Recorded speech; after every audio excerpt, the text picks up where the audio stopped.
friends, welcome to my channel Medical School. I hope you all are doing well. Today our topic is asthma. Asthma, its symptoms, causes, diagnosis, type, treatment and preventions. Before we going in detail, let me tell you the basic things about asthma. Asthma is a disease that affects your lungs. It is the most common disease in the children, but adults can also have asthma. But it especially occurs in children under 5. Asthma attacks when something bothers your lungs and causes wheezing, breathlessness and chest tightening. The attacks happens in your body's airways and less air get in and out of your lungs and mucus filled in your airways. Let's start the definition of asthma.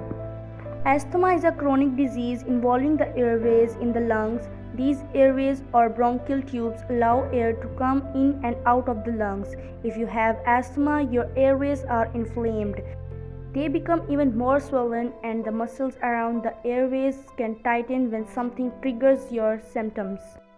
Symptoms of the asthma. The most common symptom is wheezing. This is a scratchy or whistling sound when you breathe.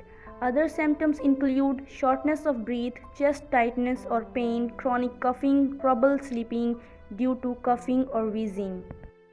Allergens and the pollution is the major reason behind the asthma attack. Causes of the asthma. Asthma may be genetically or may be due to the allergen and non-allergen triggers, environmental effects and the air pollutions and the weather changes. There are 3 types of asthma: exercise, occupational and allergy-induced asthma. They all are due to the cold and dry air, irritants such as dust and chemicals, and due to the allergens such as pollen, mold spores, cockroach waste, particles of skin and the pet's saliva.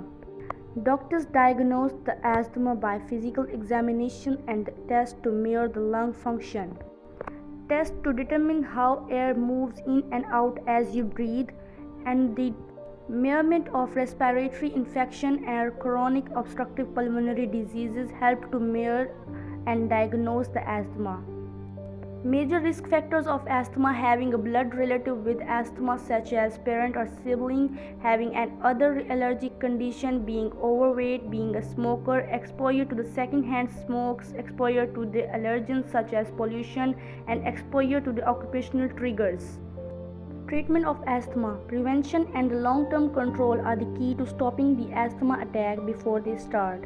Treatment usually involves learning to recognize your trigger, taking steps to avoid triggers, and tracking your breathing to make sure your medications are keeping symptoms under control. In case of an asthma flare-up, you may need to use a quick relief inhaler.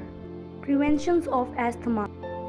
Follow your asthma action plan by taking medication and managing asthma attacks. Taking control of your treatment can make you feel more in control of your life. Get vaccinated for influenza and pneumonia can prevent flu and pneumonia from triggering asthma flare-ups. As I explained before, identify and avoid asthma triggers and monitor your breathing. Your bronchioles expand when the air is warm, moist and free of irritants and the allergy-causing substance called allergens. When the air is cold or dry or contain irritants or allergens, your bronchioles contract. If you have asthma, your airways are frequently inflamed and swollen. These certain substances can cause your inflamed airways to overreact, resulting in an asthma attack. Triggers of asthma attack are slightly different for everyone.